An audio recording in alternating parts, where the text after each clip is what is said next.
This morning we will start with a keynote talk by Luis Pedro.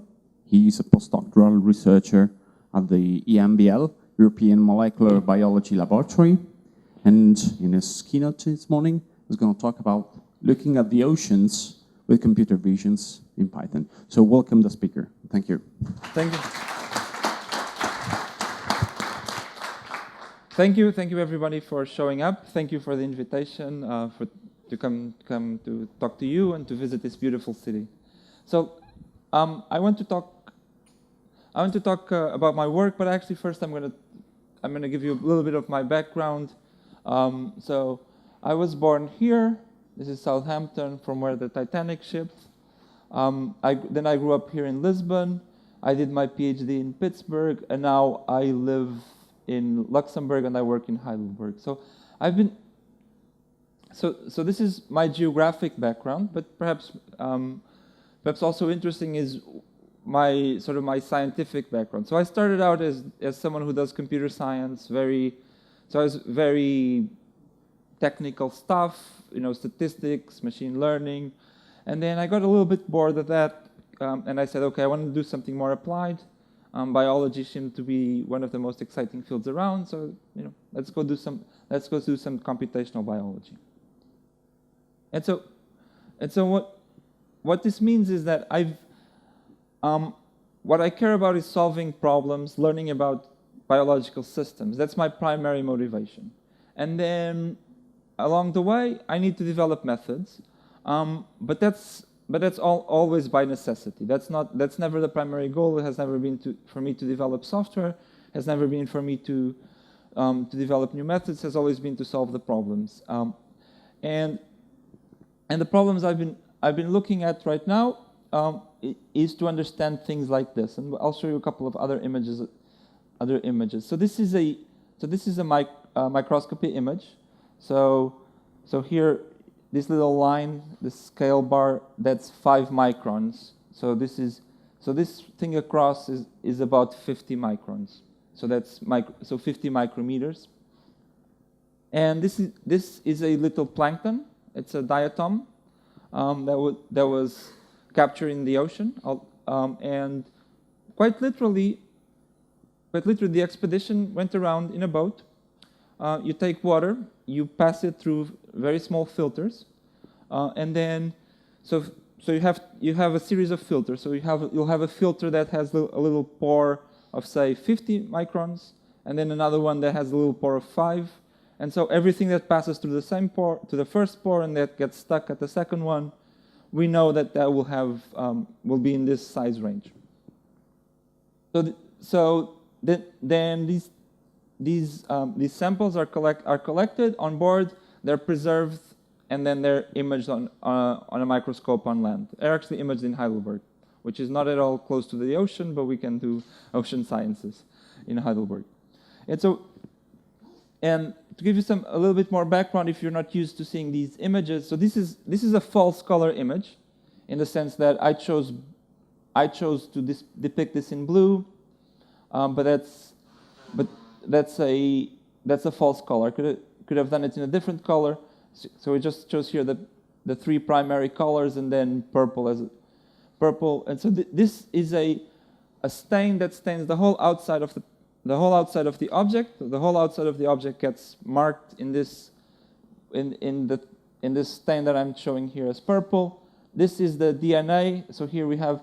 So this is actually a diatom that's split into these three cells. So you have here 1 cell, 2 cells, 3 cells. I'm kind of simplifying the biology a little bit. And then we have the membranes, and then these are the chloroplasts. So the chloroplast is where chlorophyll is. So this gives us an indication that this is a photosynthetic organism. And this is actually just the more standard, or what if you've used the microscope in high school or in grade school, the kind that you just look through this and you just have normal light. You'd see, this is what you'd see if you had you need to have a good microscope, but you'd see just this without any special tagging. So this is my motivation is, given that we have things like this, and that we actually have a lot of them, We have hundreds of thousands of these little guys imaged. So now what? How do we find biology out of this? And so this is what led me to then, and similar problems what led me to start working with Python and computer vision, and even though that's not, and to write code, and even though that's not, that's my motivation was not to do open source software per se. I said, oh no, I'm going to release all my software as open source. I'm going to, and why? So first one is a bit of a principle thing. You know, if I'm doing science, the taxpayer's funding me, so these things should be open to the public as well. I started doing, and then another reason is it forces me to write better code because if it's going to be public, I don't want it to be embarrassingly bad. Because if there's just this self-motivation of, oh, if I'm going to release this, let me check if there's nothing really bad. And the other one is doing QA is really boring. And if I asked any of you in the room, hey, can you do some quality checking on my code? Probably you'd be like, yeah, I have better things to do. But actually, if I just by releasing the packages, other people start contributing. They contribute patches. You know, if they find, especially even just having a bug report. But you know, if that's really useful. So I also end up getting some things back. Of, you know, if I do something wrong, you know, sooner or later, sometimes very fast, I get an email saying, hey, you know, you broke my code on, you know, on this commit. So why did I have to do all of this? And part of the reason is, so when I started using, I had been using Python for other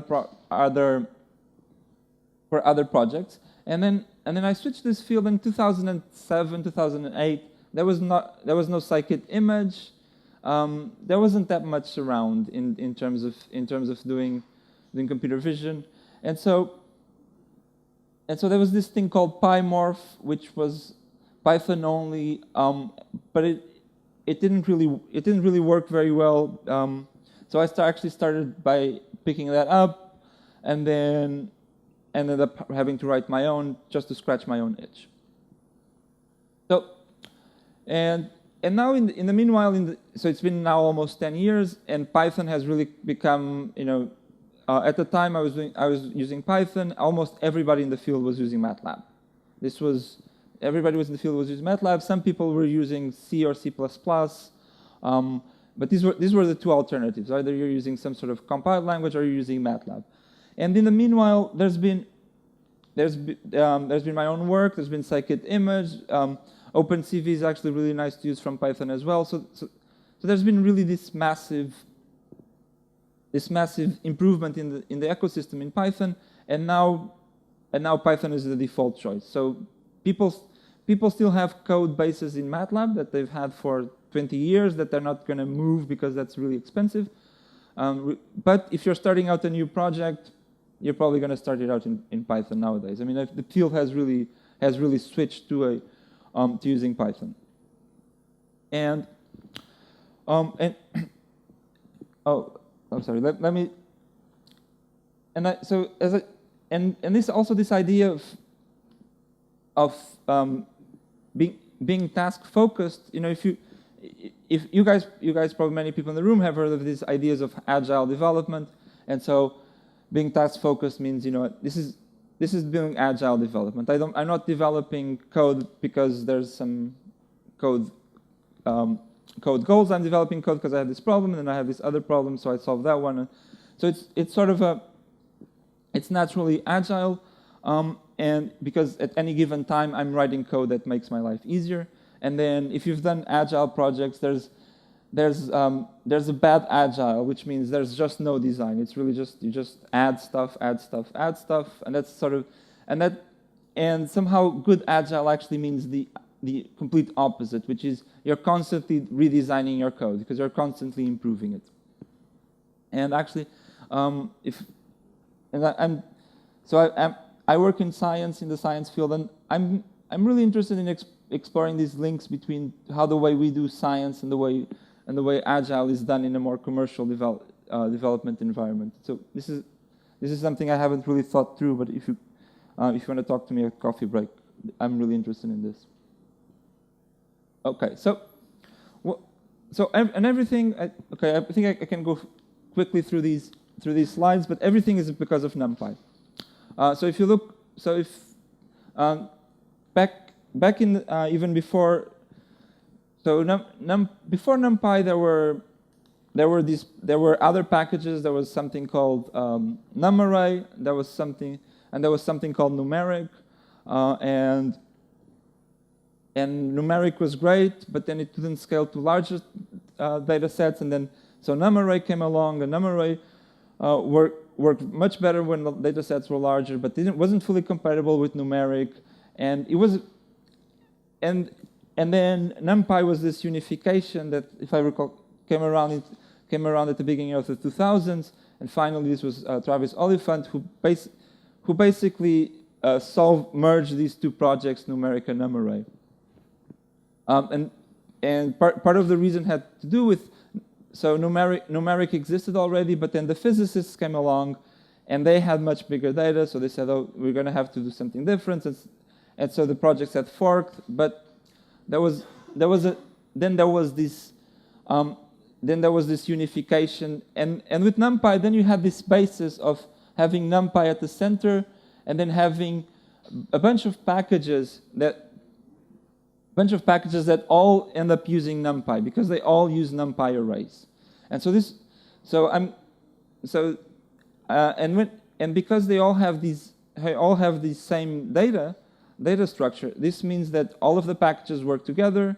You can use one function from one package, you get back a NumPy array, and now you call another package. There's on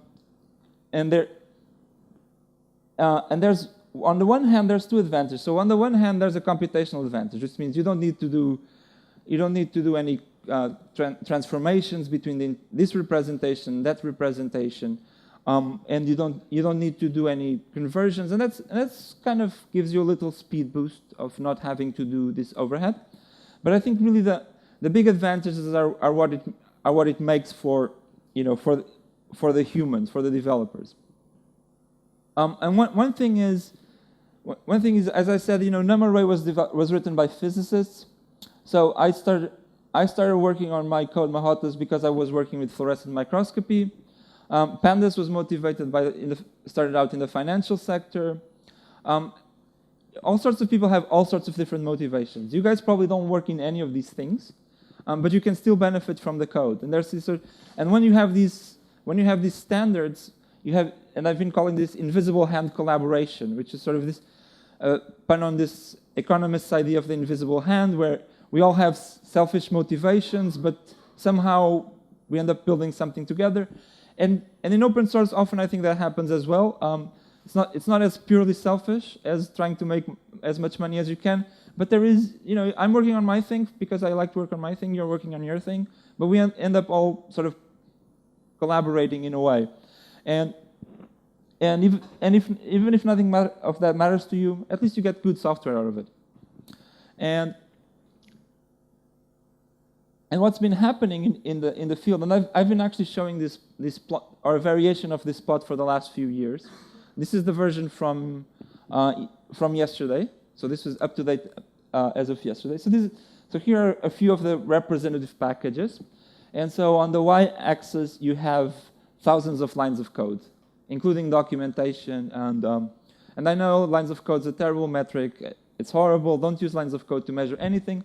But if you just eyeball it, you can see that you have these basic packages. And if I put SciPy up here, you have the same pattern where, they've been stable for a few years. Matplotlib has and then there was the second wave, maybe around, because it started around 2009, 2011, where you had these other packages, scikit-learn. Scikit-image would have more or less the same pattern where, so once this stabilized, you had this second wave. And And Seaborn is a little bit of a more recent addition, and here I actually added this at the last minute after yesterday's final talk. So Dask, this may be the next frontier of. So it didn't exist, and it's still in this ascendant phase of really rapid growth in the code base.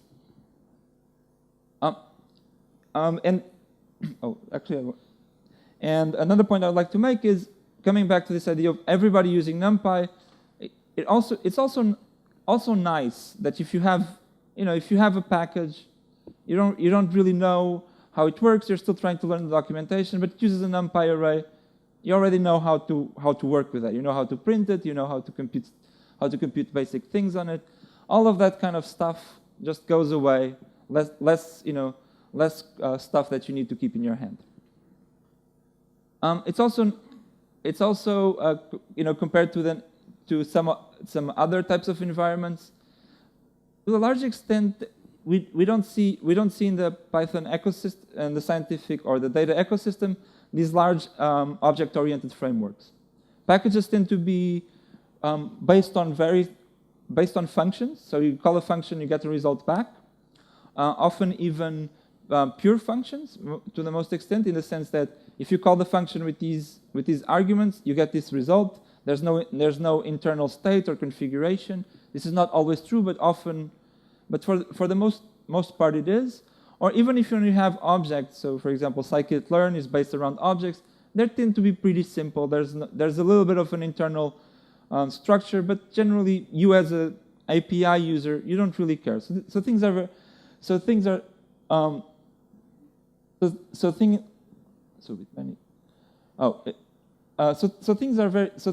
simple, and this, I think this also again allows for easier mix and match, because if I'm developing an image function, I don't need to as long as I'm using NumPy, I don't need to fit into somebody else's framework, and so we don't end up with 10 or 20 different competing object-oriented frameworks where we all have these little separated functions, but somehow, contrary to what people thought, having a bunch of functions, it's easier to mix and match than this dream of having a lot of objects. It's also contrary to what happened in the 90s. This is not. In the 90s, open source meant you had some file on SourceForge. Maybe you had a readme.txt that said make, and that was all the documentation you'd get. And nowadays we have this whole ecosystem, and this is, I'm taking examples from my own work, but this of course applies to the whole ecosystem, where we have GitHub. So that gives us a lot of tools. We have Travis that gives us automated testing. Every time we push to GitHub, Travis checks that we didn't mess up. Read the docs, auto-generates the documentation. So open source has also, compared to when I was starting out doing open source stuff, open source is a completely different world. I mean, the standards are much, much higher. And it's actually funny, because if you look even in the Python world, if you look at the basic Python library, the documentation is actually pretty terrible. The online documentation do import OS and check the online documentation for any of the functions. It's terrible. It's like one line. Make there, it says creates directory. Okay, thank you. It doesn't actually tell. And then compared to a function from NumPy, where it tells you what it does, but it also gives you examples. It gives you all the error conditions, what kind of exceptions you can get. So it's interesting that in Python it's actually, so the basic library in terms of this level of having good complete documentation is actually one of the worst areas, because nobody has actually gone back and sort of filled in all of those details for all of those functions. So open source has really, it's really a different world nowadays. Okay, are we done? Can we now just, okay, we're by scientific or data ecosystem check. Now let's just all work on our own stuff. And I think so at the basic level, this code growth is leveling off. As I said, most of the basic stuff really is done. And so, if, for example, if you compare ourselves to the MATLAB ecosystem, so when I was starting to do this, as I said, about 10 years ago, people would say, oh, why are you using Python? I'd say, oh, because that's what I know. I was using it for other projects. So when I started using computer vision, like, I know this. I'm very comfortable using this. I don't really want to learn MATLAB. But you should, and they say, but you should use MATLAB because it's probably better. Nowadays, it's not better. So we've caught up with MATLAB, and so we've caught up with these alternatives. But now we're also but we have to avoid getting stuck. And one thing I've been feeling is maybe we're actually going a little back in the past. So, in the 1970s, scientific code was handwritten assembly or Fortran. We actually heard this in last evening's talk, so a bit about this history. Then in the 80s, people like assembly. We should use a high-level language like C. And then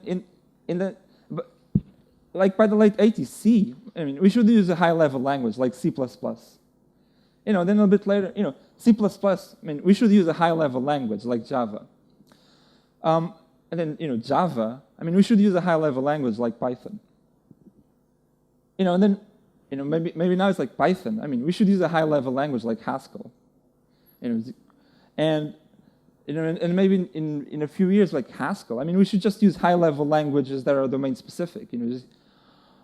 So this is one view of history. Is that we're sort of always moving up being more and more abstract, using higher and higher level languages, and that we'd be stuck. We can't get stuck on Python. We have to move even higher up. At the same time, actually, a few years ago, I'd have believed this story, and I'd have said, yes, the future is, there'll be something better than Python, even more abstract, where I can write even fewer lines of code, and it will be great. Because even if there's overhead, CPUs are getting faster. This was the story I would have told you even not that long ago. But actually, what I've been the last few years, actually, yeah, because I had Python coded when I had 100,000 data points, it was fine because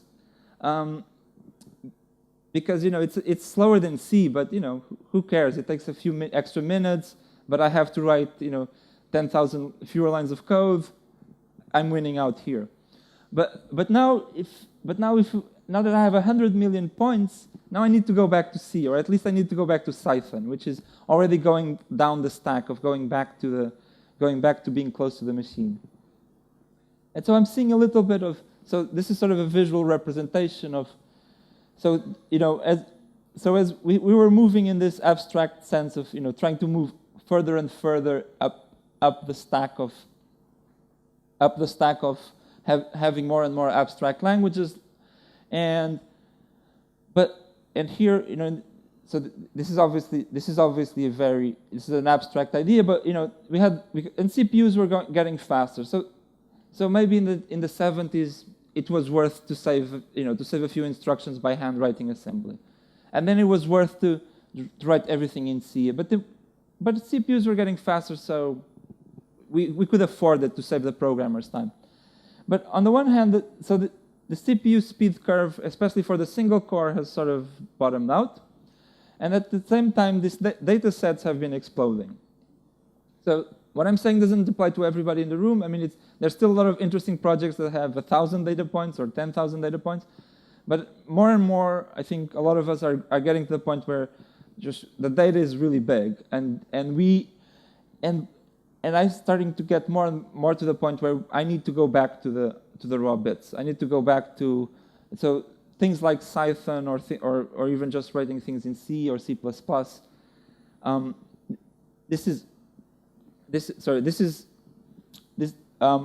think this is where Python needs to worry a little bit about is as the ecosystem, and maybe Dask is going in that direction, or Blaze, and there's PyPy, which compiles Python, but none of these projects have reached maturity.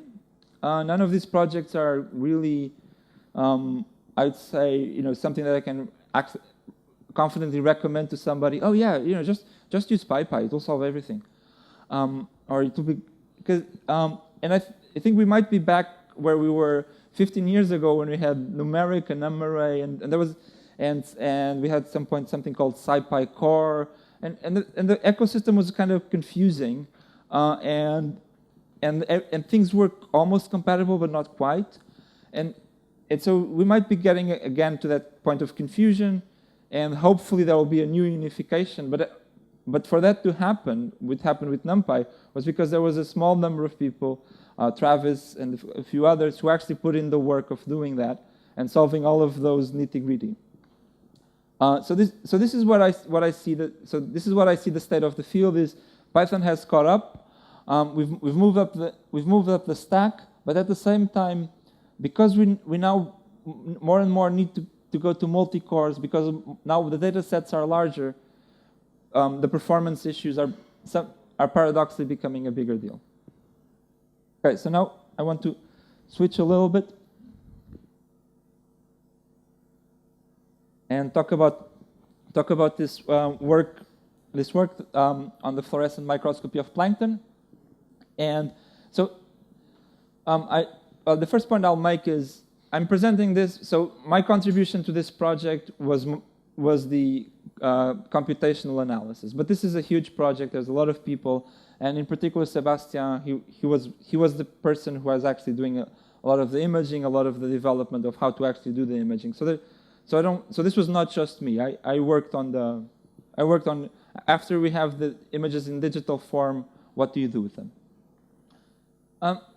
So this idea of environmental image, that is, okay, let's just put everything in the microscope. Everything, just there's microbes all around. Some of them, the bacteria, they're too small to actually put in the microscope, but everything else, let's just put everything in the microscope. There's, and I'm serious. I mean, we could, let's start swabbing the walls here and put under the microscope, and let's see everything. And this started in the context of this Tara Oceans project. So Tara is this schooner here. It's a sailboat, and it did this expedition. And so it started off the coast of France, went through the Mediterranean, Red Sea, down the Indian Ocean, around Africa, across to South America, up in the Pacific, and then across the Panama Canal, and then back, and then once again all around the Arctic.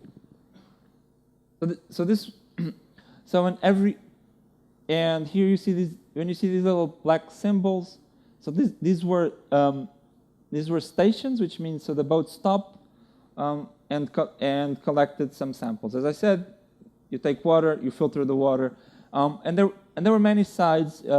I'm just gonna mention these words, but there, from analysis of genomics, bacteria and viruses, barcoding, analyzing what's chemically in the water, and so this what I'm showing you is a small bit of a much larger project.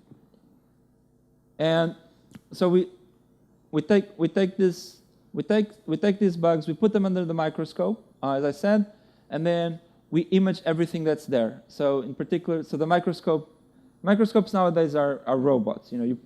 There's to do one of these things, there's about 1 hour of manual labor of preparing the sample. And then you put it in the microscope, and the microscope runs for about 21 hours, which is nice because it gives you a 24-hour cycle.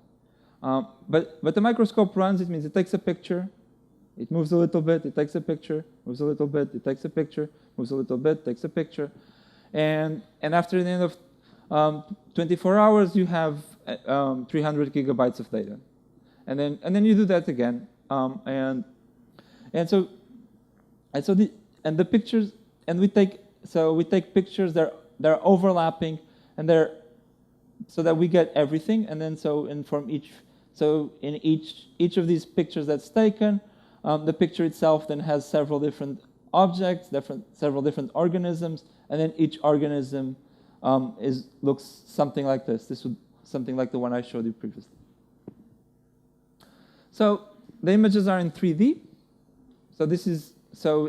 So the imaging is actually done. These are done by slices, so that you take a picture, moves the focal plane a little bit up, takes a picture, moves it up, takes a picture, and so we get an idea of the 3D volume. And here, so this is a reconstruction. So you can see, so this is actually the bottom. So you can see that this is where the thing was sitting on a glass plate, and then the images I've been showing you here. This is a projection onto the space, but actually the whole computation is done on this 3D volume. So part of the technical challenge in terms of the image processing is that these things are very diverse. They're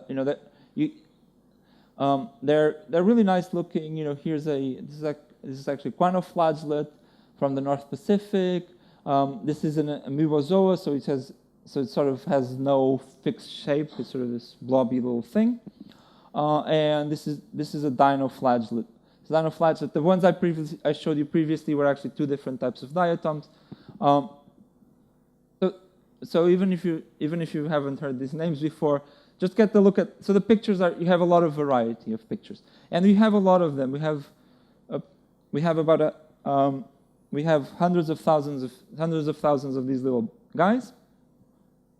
And the first thing we want to get out of them is, so what are they? So I was saying, hey, this guy's a dinoflagellate, this guy's a diatom.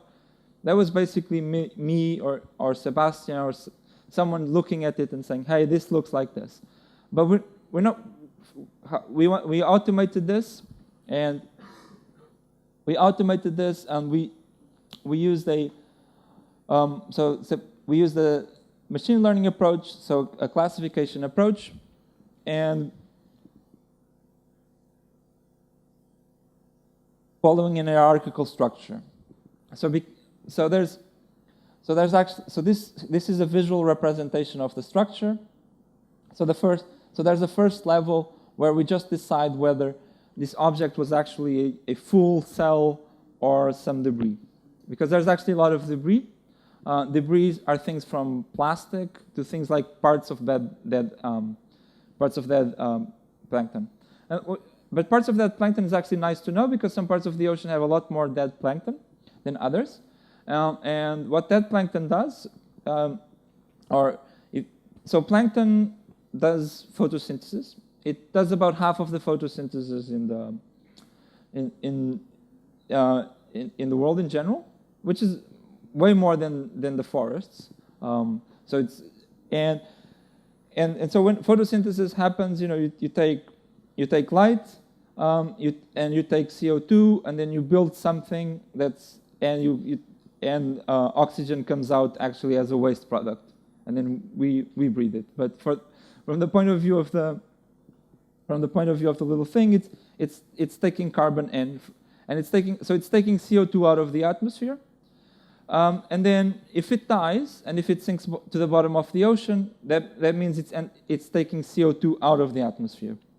So actually knowing how many dead little plankton there are gives us is an important thing to know if you're trying to understand how much carbon is getting sucked out of the atmosphere, given that we humans are putting too much carbon in the atmosphere. At least to understand how much is being sucked. And then a lot of people think that if you understand a little bit better, then maybe you can also push the system so that more carbon gets taken out of the atmosphere. So at least it might partially compensate the fact that we're putting too much. And then if it's a living cell, then we classify it at first at this broad level, so things like diatoms, and then we subclassify it, and then we subclassify it. And in the end, we have 142 classes at the basic level. And here, so in this visual representation, the size is proportional to how many objects we had at the beginning. So in the way we did this is, so this is use the classifier, and I just use the classifier with 142 classes from scikit-learn, And actually, we tried a bunch of different things. We tried to have a hierarchical classifier that would follow the hierarchy. We tried to have different classifiers at the different levels, and in the end, a random forest with 142 classes works exactly the same as any more complicated alternative. And since it's the fastest thing we tested, we ended up just going, it's simple, it's fast, it works as well as anything else. And then, and then we also get once we have this, we also get things that are really important from. I'm sorry, the resolutions sort of screwed up the legibility of the plot. But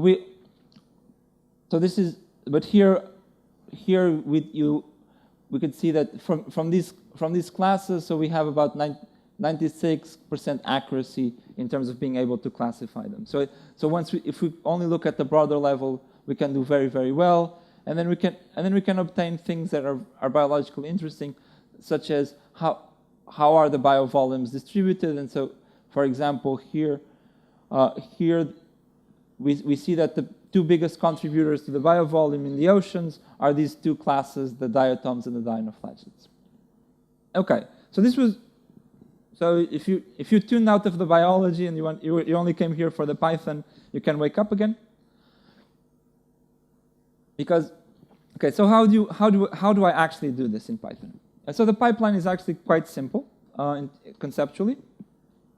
So load the image from disk, segment the image to obtain the individual objects, compute features, and so a feature is being this any number that's informative, and then pipe this in to scikit-learn to do classification.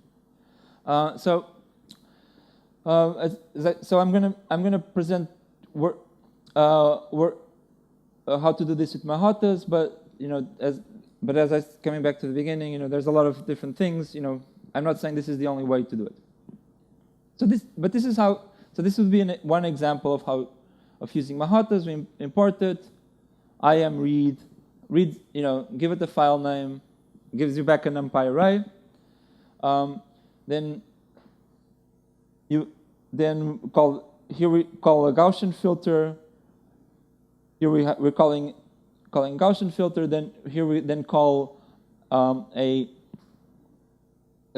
do a thresholding operation simply by using NumPy operation, so that where the if the filtered image being greater than the mean of the filtered image. So this is just a NumPy operation, and again, this is nice because in other environments we'd have to have a special type of threshold operation or some function that you'd have to learn every time. But here it's just NumPy, and then we pass it to matplotlib to display. And so the principles that I've tried to follow as I've developed the code is that the code should work, or at least it should fail well. It should be documented, it should be fast, it should be simple, and it should have minimal dependencies. And so the first one is try hard to just work. And sometimes this means that if the inputs are not exactly how they should be, just convert them.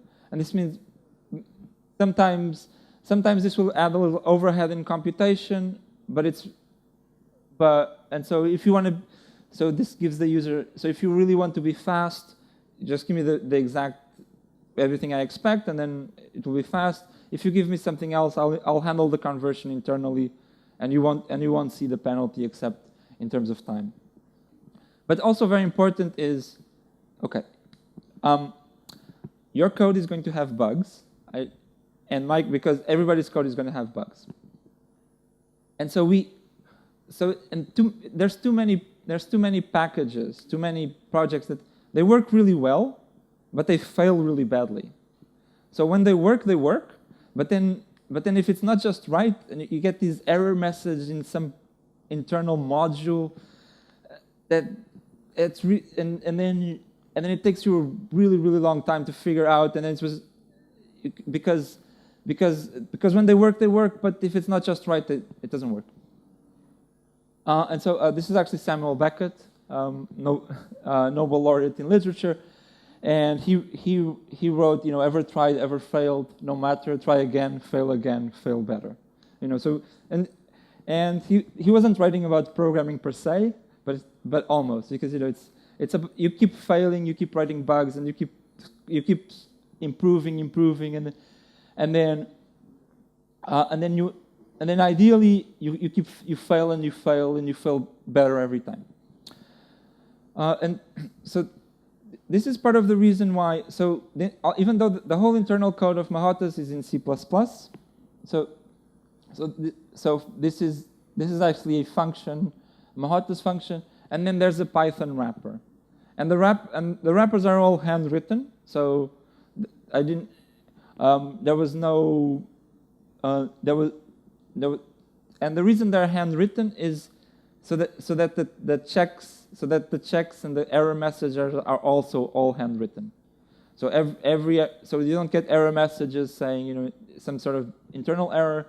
So if you get an error message, I actually wrote that error message myself, so that it tries to be as informative as it can possibly be.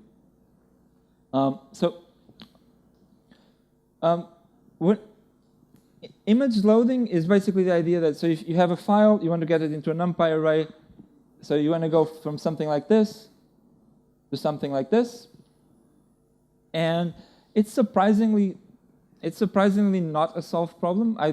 Because there's all sort of these different variations, and if you have a PNG or if you have a JPEG, you're probably going to be fine. But even if you have a PNG that's not 8 bits, sometimes things fail. And this is actually the -- source of bug reports, is people have problems loading their images to a NumPy array. This is especially for people I work with in science, where this is a major issue.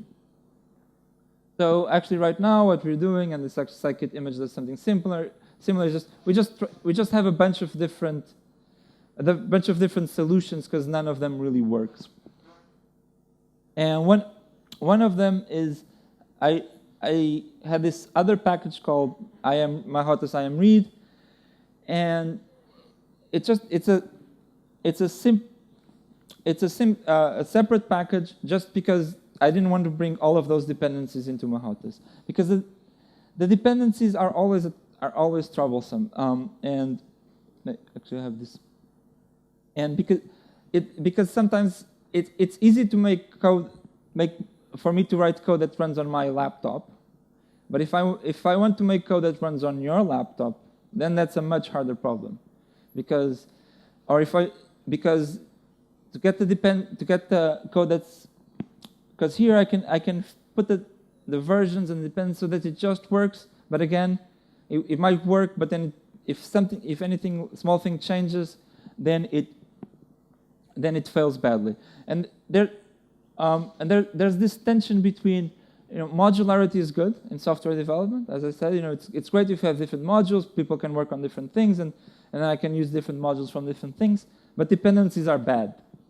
And now we've have this. So Conda is actually great, but we have Conda, and then we have virtual env and pip and whatever. And then if you're using a different environment, you probably have also the Ruby env and Cabal and an npm for. And then you probably have your own. If you're using Linux, you probably have your own apt-get, and if you're using Mac, you're probably using Brew, and you have all of these myriad of package managers somehow interacting in a weird way, and then if one of your dependencies fails, you guys heard of the left pad story, was this node module. It had a really basic function that just pads a string with zeros on the left, and the developer got upset with the community because of some thing, and so he took down his code, and then like 100,000 projects broke because everybody was dependent on this one guy, and then he got angry with somebody else, and so because of a personal issue with one person, everybody or hundreds of thousands of people's codes just broke from one day to the next. And so, modularity is good, dependencies are bad. How do you solve this? I really don't have a good solution at the moment.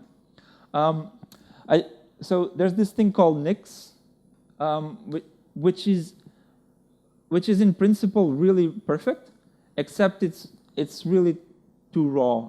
So if you haven't heard of it, it's this idea that so you define your packages and how they depend on each other, and it's a bit like having Conda environments, but for the whole system. So you have an environment that includes your Python packages. You can include any software you want, and they're all self-contained, and they're all perfectly reproducible. And it's great in principle, but using it's still a bit iffy. But maybe it's one of the things that to keep an eye out on. Maybe in a couple of years, everybody will be using NICs if they solve these usability issues. So this, I've tried it out. It's great, but it's still a bit hard to use. But it also the dependencies also try not to make. I also try not to. Try to be, as I said, it's a hard problem, but you can make it harder than it needs to be, and so. And this is sometimes, especially in open source, there's people who tend to have this attitude of, if this other package did something wrong, then that's their problem. They have to fix it. I'm not going to be, I'm not going to be responsible for that, because the standard clearly says that, line byte 37 needs to be a positive integer. They put a negative integer, so my code crashing is perfectly compatible with the spec. So this sort of attitude, I kind of get it, because it's annoying if you're getting blamed for somebody else's problem, but it's really not helpful. Actually, there's in my release software, there's several lines of code that all they do is if they work around bugs in somebody else's code.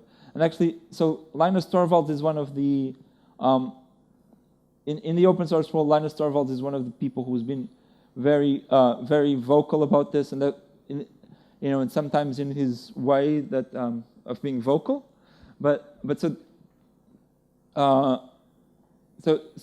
idea in the kernel we never blame the user program. So this is so even if you don't endorse his way of phrasing things, I think this feeling of if your code somehow breaks, even if it's somebody else's fault, you still fix it as much as you can. Okay, so I'm rambling on through about my work, and but let me just then tell you. So, okay, so how do I actually do this? So this is actually pretty close to what the code looks like. There's a simplification, but in terms of conceptual terms, this is pretty much what the code looks like. So if you take in an image to segment the image.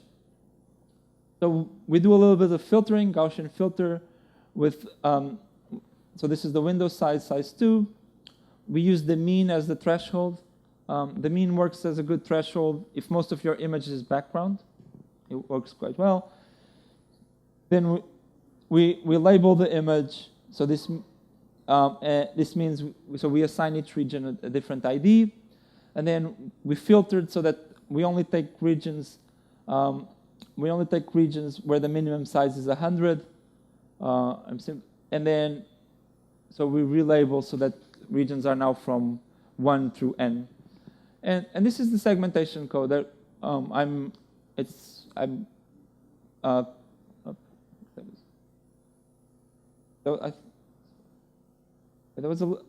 thought there was a slide here. This is documentation code. And so the main pipeline is something like this. Again, I'm simplifying the file structure and everything, but just for every input file, load it, segment it, compute features, and then apply this model from scikit-learn. Okay, so you can run this, and now if you wait 1 or 2 years, you'll get your results. Because with 100,000 images, even though this takes about 2 seconds per image, each of these steps takes a couple of seconds per image. It's going to take a while. So how do we do? Oops, actually, this is not. So this is supposed to say thousands of CPU hours, not hundreds. So this. Okay. Oh, this is. So how do we do this? Because as I said, we don't want to wait 1 or 2 years for each CPU. So we want to spread this out on the cluster without too much trouble. So I use this package called Jug, and this. So one of the advantages working in science is that the code is perfectly reproducible. I'll also mention why. So if you given these inputs, I run it and I get these outputs every time, and so how does the code look like? So this is what it looked like before, and if I'm using Jug, if this is what it looked like before, and if I'm using Jug, this is actually still how it looks like. It's actually so the code at this level looks exactly the same, except there's a little bit of magic behind it, and the magic is this one. So first of all, I import this task generator magic, and so each of these functions, now instead of just defining it as so before, I decorate it with the task generator.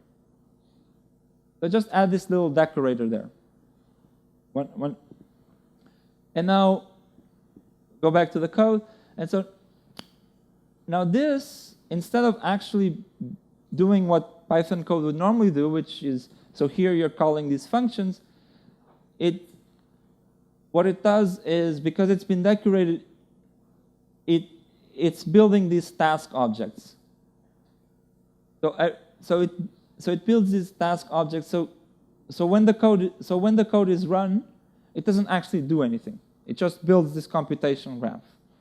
And so in a sense, we just went to the meta level. So instead of the code now, when you run the code just builds a computational graph. This is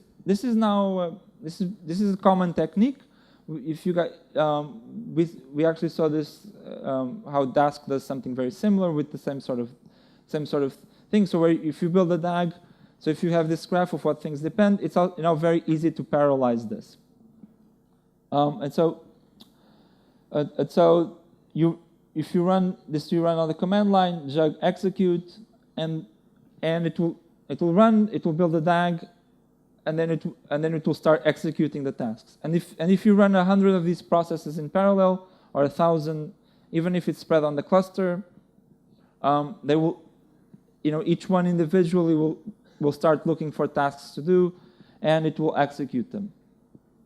And so it works really nicely for things, especially if they fall into this embarrassingly parallel domain where you have, for example, you have a bunch of different parameters and you want to test them all possible combinations. Or here, we actually have a quite simple pipeline for each data point, except we just have a lot of data points. We just have a lot of images. So we have so all of the data needs to flow through these images.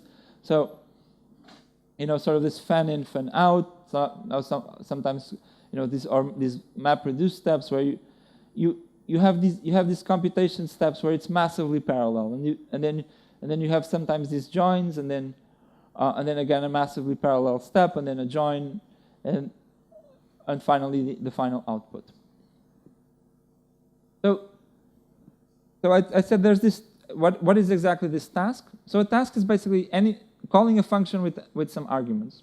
That's a task, and this is defined recursively. So an argument can be a value, like 2, 3, or a string or something like that, or it can be the result of another task. And so if you define it as the result of another task, now you're defining a graph.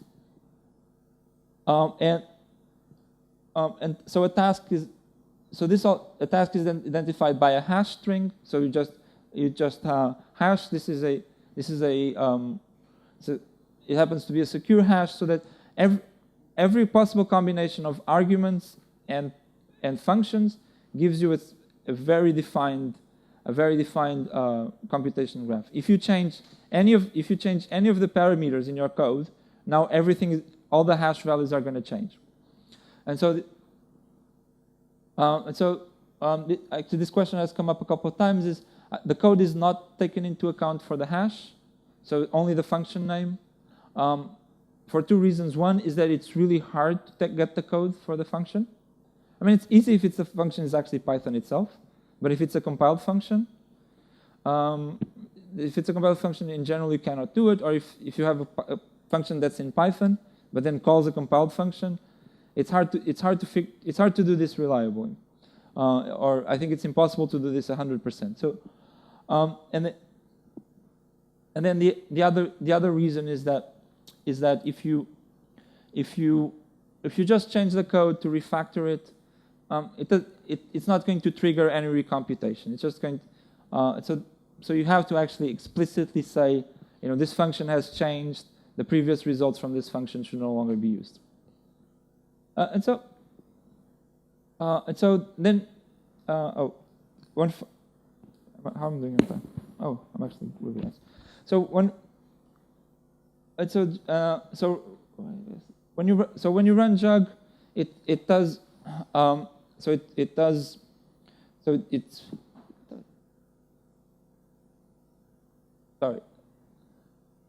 these slides are.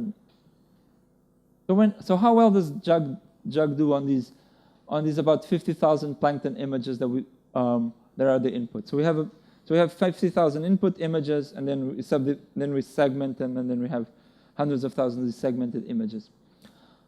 So it scales up. It scales really well, and it scales up to a point where basically is as fast as we can load the data from disk. That's as fast as we can compute, because throwing more CPUs, the CPUs just end up waiting for more disk. And in our cluster, this is about 2,000 processors, 2,000 cores. After that, it doesn't make sense to add more. But now we've gone from about 1 to 2 years of computation time to a couple of hours. So if I fix something in the pipeline in the morning, by the evening I can check whether the results really improved. As long as not too many other people are using the cluster. But actually this is the computation is not the issue.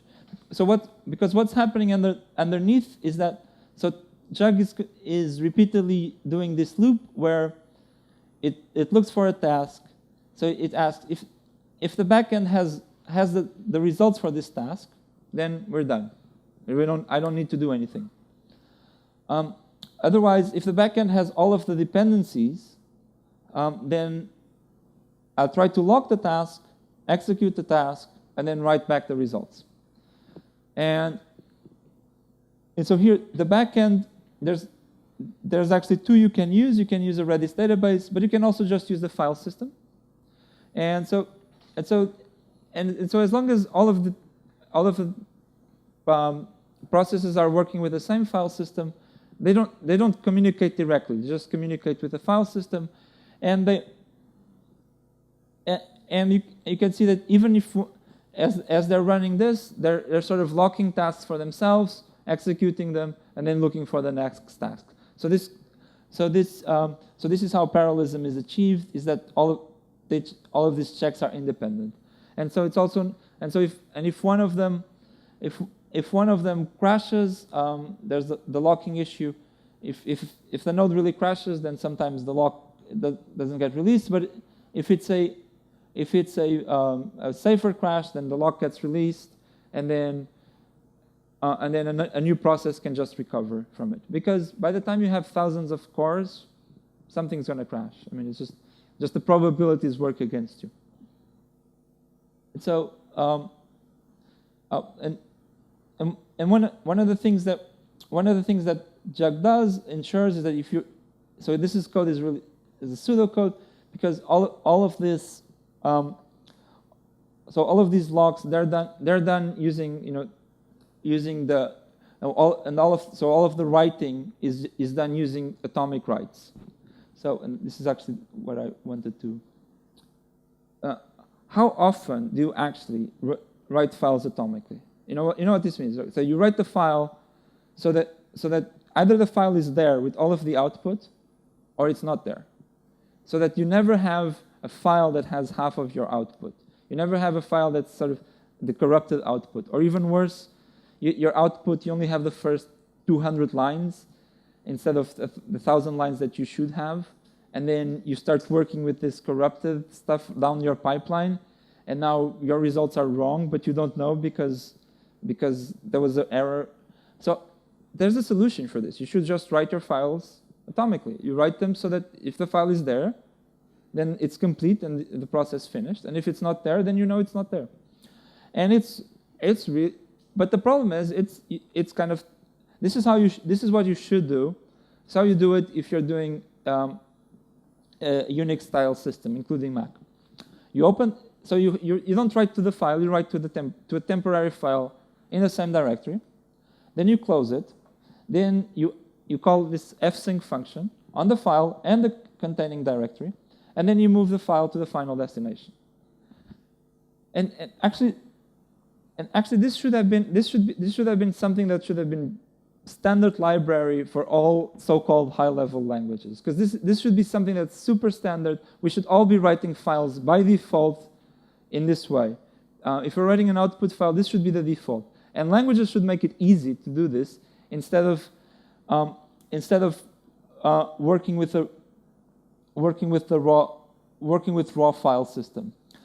Also, because if it was in the standard library, then it would be platform compatible, because this is how it works on Linux and Unix and Mac OS. It's not how it works on Windows. On Windows, there's different calls, and I actually don't even know what it is. And if you try to do this on Windows, it crashes because you cannot fsync a directory on Windows. And this is the kind of stuff that I shouldn't have to know. I shouldn't care that you can't not fsync a directory on Windows. So this is so annoying. I did this morning. So this is why the slides are in the wrong order, because I was going over the talk and I was out of being annoyed. This is what we should have, and then it's something like have this. We should be able to do this with safe output to a file. We write to the file, and Python even has this nice syntax, this with syntax, and so that at the end, so only if the block reaches the end, then it does this whole rigmarole of syncing and figuring things out and doing things correctly. So I started this literally this morning when I was, but this is the kind of thing that this should be part of the standard library, like doing things correctly, even if things so that they're safe, so that they're reproducible. This is what the standard library should, and as far as I know, I don't know. Actually, if somebody knows, maybe it's question time. Does any programming language have a similar implement this well? The only one I know in Haskell, in the standard library, if you copy a file, it does this. But that's if you copy a file. But if you write the file, if you open the file to writing, it's still this traditional. You write the file, it starts writing, it buffers it. So if your process crashes, the output file, you don't really know what's there. This should have been the default. The default should be safety. And if you really want to access the raw stuff, that should have been harder. This should. So this was a little bit of a rant this morning. Okay. One final thing I wanted to show is I showed this three-dimensional rotational rendering before. So this is also done with Python. It's done with Mayavi, and this is actually so this is so. But to do this at a larger throughput, this is done. So we import. So rendering is done off screen, and now this is a terrible solution. But I didn't find a better way to do this. So the way to obtain that I have to do the actual animation is, so first of all, I create this directory. I create a temporary directory, and I'm going to see why a little bit. So and then, so here, I get the current figure and I plot this 3D contour. Which is a smooth contour. I'm sort of going over all of the details so that I can fit this in 5 lines of code. But so I build this XY, ZXY. I smooth it, and I have this smooth thing, and I display it with MaiaV, which is very nice. And then I do this thing where I'm going to loop, and so this moves the camera a little bit. I render, I take a screenshot, and then I save it. Then I save it to this frame in this temporary directory, and then I'm building up this command line. The command line starts with convert, and then has all of these frames. And then I add a final argument that's animation.gif, and then I call this on the command line. And convert comes from ImageMagick, and now it's going to take all of these frames and build an animated GIF. This is actually, so this comes back to, this is the kind of thing that works well and fails badly. This is the part of the code that's been most troublesome, because I wrote it and it worked well and everything was fine, and then somebody updated the server configuration, and now it worked well, except all of the images were completely black. And then, because MaiaV can be pretty particular about other versions, and then you have to fake an X server, and then so this convert, it takes this series of files, the static frames, and generates a GIF. But if sometimes it crashes because there might not be enough memory, and then I don't really get an error message. So this is the kind of glue code that I've become wary of writing it, and I haven't found a better solution. So it's easy to do. It's sometimes the fastest thing, but over the long term, it often causes headaches.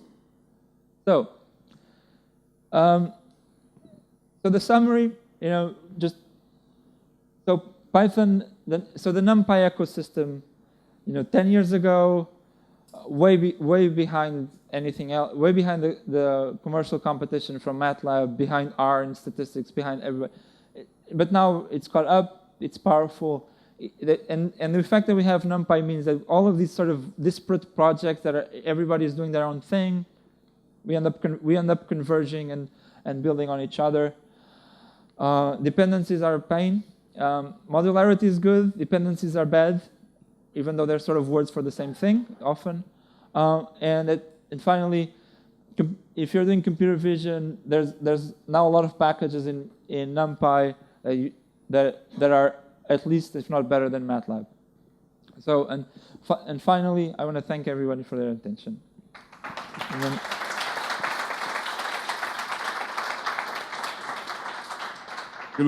Thank you, Luis. Questions?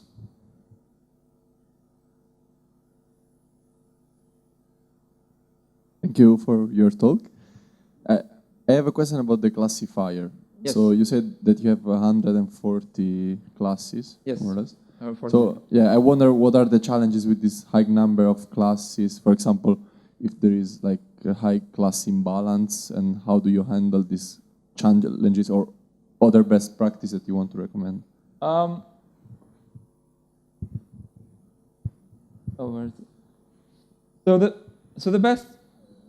I think the best practices in general, I think, is to stay empirical, because there's a lot of things that you can say, oh, this is obviously going to work better. Sometimes yes, sometimes no. So you want to stay. So here the class imbalance, you can see it visually. So you can see that this class is much bigger than for example, these classes. So this is there is quite a there's no class that dominates by 50%. It's not that bad, but there's some classes that are 10 times bigger. Partly there was an effort. So this went through a couple of iterations. There was an effort at beefing up the classes that were too small. for some of these things the classes are very very clear, biologically defined, but sometimes there are things that are more on a judgment call, and so you can also check. So if the algorithm is consistently merging two classes, or can barely distinguish them, we'll go back.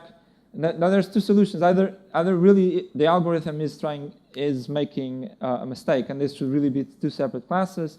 And if they're small, then maybe you beef them up a little bit. But sometimes you merge them back. If you're trying to beef up the classes, you can do a little bit of you can do a little bit of directed search where instead of going through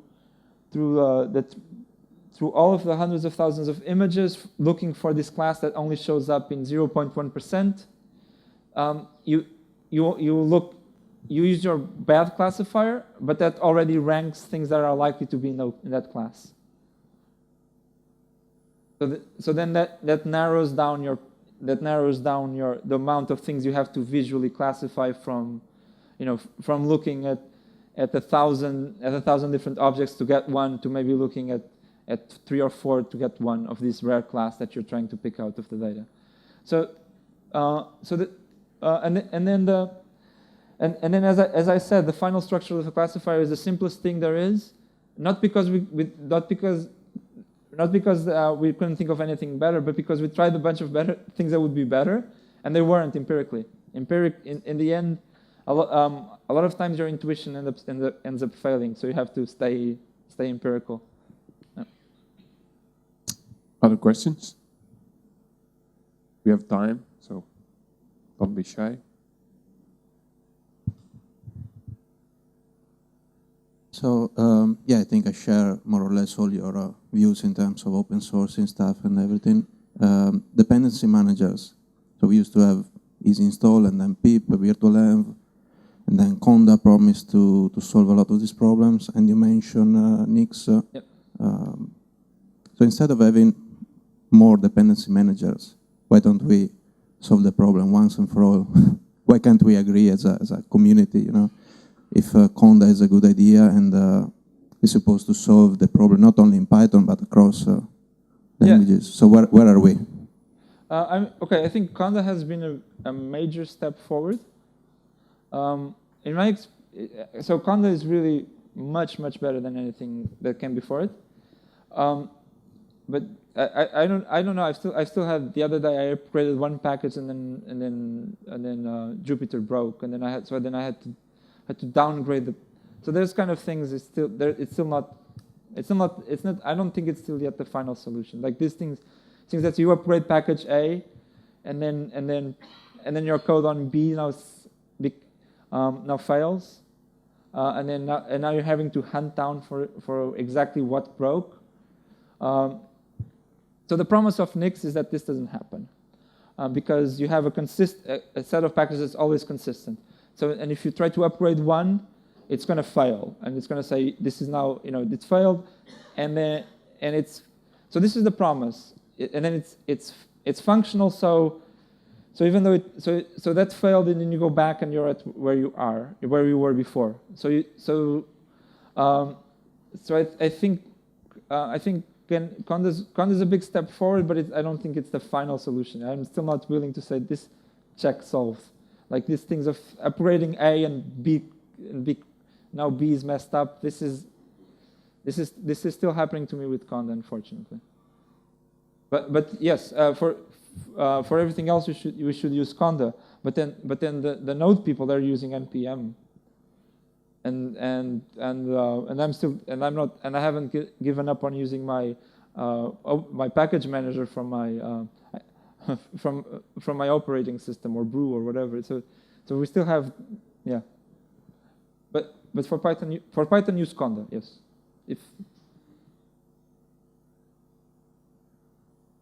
Other questions?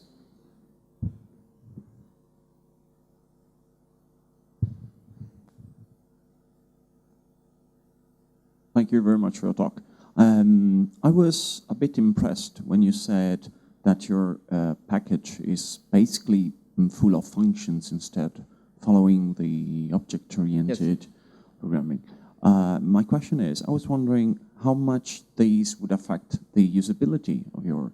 I was thinking about the scikit-learn approach. Yes. It is object-oriented, and it tries to unify the interface, the API, to make its usability more simpler. So, what do you think about? I think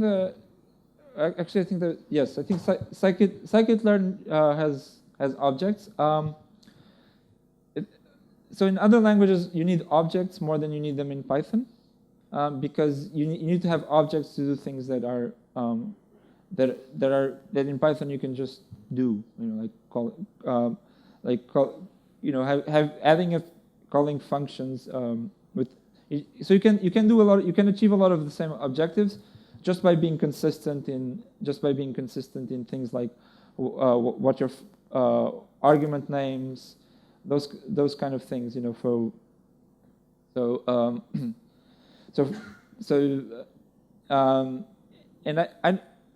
I think the problem with object hierarchies and things that sometimes is that they end up sort of all the code that you write to use under that framework, that object-oriented framework, is then really hard to use in a different object-oriented framework, because now you've chosen to. So it's really nice because it gives you all of these bells and whistles, but it's really hard to transpose to something else. So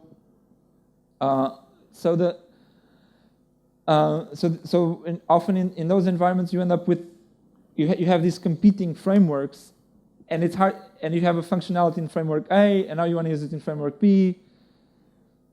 You can port it, but it's not trivial. If you have so NumPy is actually also an object.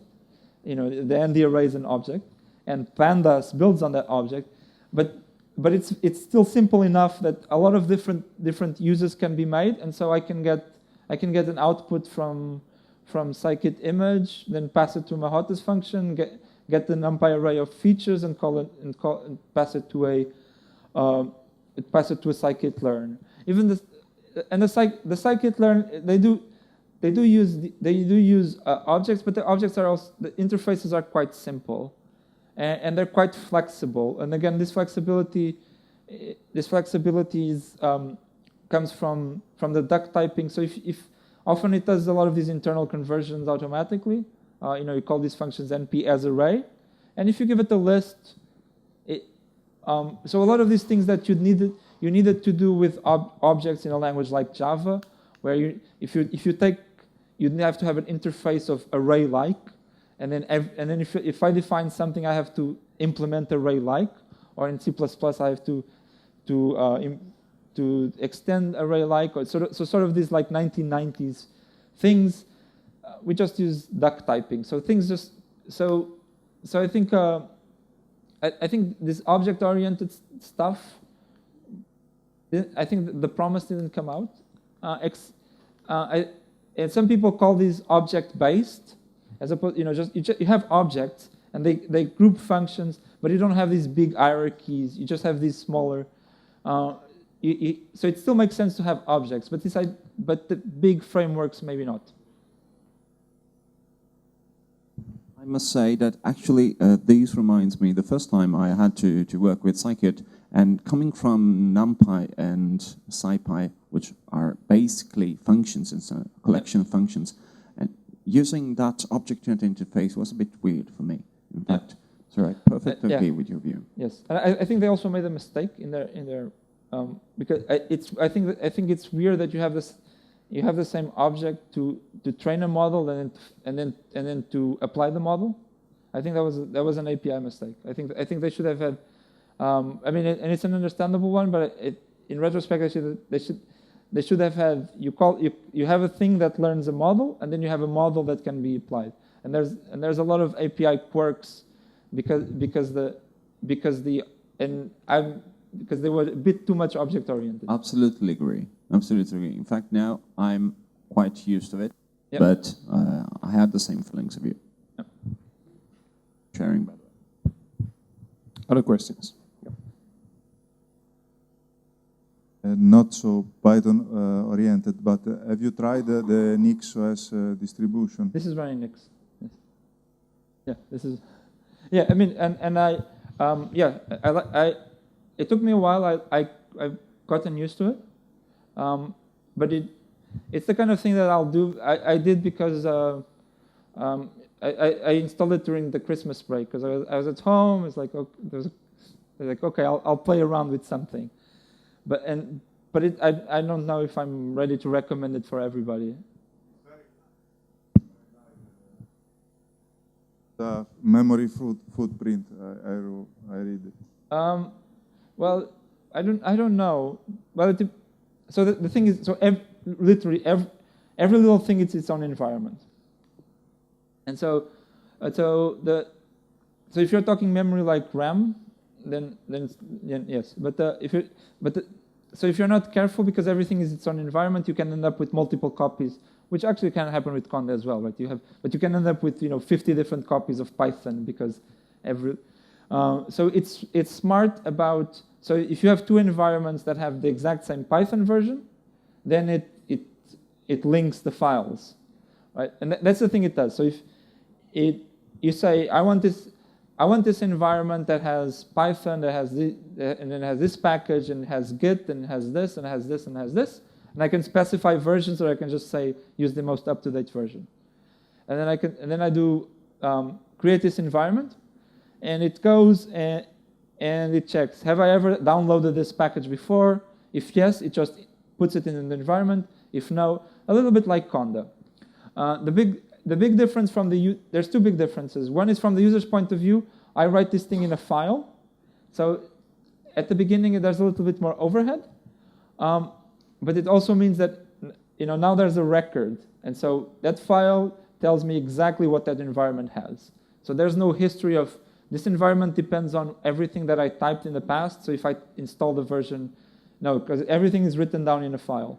So if I go to the file, if I remove a line, then the next time I run it, it's going to recreate a completely new environment with just those things. And if I add something, it's going to create a new environment with those extra things. And so if I want to go back to the other environment, I just need to git revert the environment description. And then internally, it uses hashes to figure out whether two packages are really exactly the same. Because it's not just about Python 2.7.1 were they compiled in exactly the same options? If you compile a package, in the NumPy world you have the Python version, the NumPy version, your Python. So all of those things end up getting merged together. So you have these, and in the distribution you have these compatible sets of versions of different things. So if you pull them together, they're always compatible. So we can talk more. This is a bit going off topic. We can talk more at coffee break. I don't know if but it's 5 minutes. Okay. I think it has great promise. It's still a little bit rough around the edges. It's kind of thing. Keep an eye out on. Maybe in a couple of years. But sometimes things have promise and they end up not delivering. But.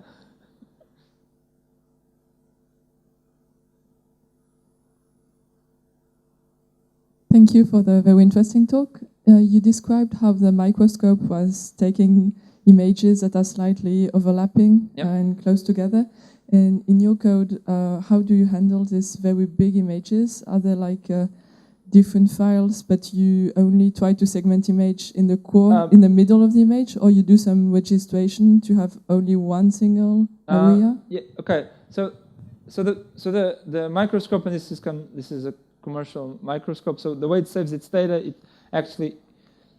so each image and each die is a separate TIFF file, and then but that doesn't really matter. So the code loads the TIFF files from. So things are overlapping. So we can't load the whole thing in memory. The whole thing in memory, it's in the several terabytes. We really just don't have that much RAM. And even if we did, it would probably be a bad idea, because then we'd lose the parallelism. The way we're doing this now is we do it at 2 by 2. and then we do a 2 by 2. So the microscope is actually quite good about when it moves.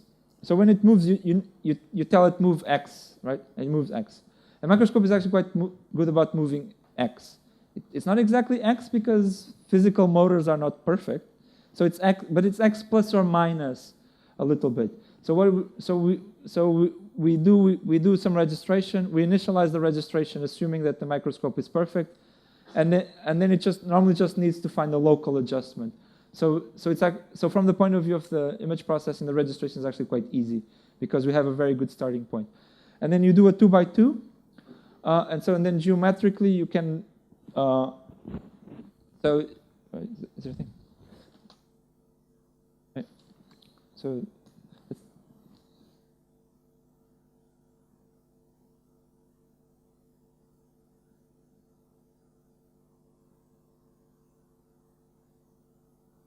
Right, let's say you have, so we're going to process this guy, 2 by 2, and so just by the geometry, we know that. So this is our guy, this is our guy, this is our guy, but these are not our guys because this will be processed by the next when we shift the window. So this is the principle, and so this way we only need to load 2 by 2s, and so 2 by 2s it's only a few, it's much smaller. So we never have to build the whole thing. We actually build the whole thing for printing, for displaying, but then we actually downsample each one because there's no point in having 50,000 by 50,000 pixel thing. Okay, time's up. And now there is the coffee break. I would like to thank again Luis.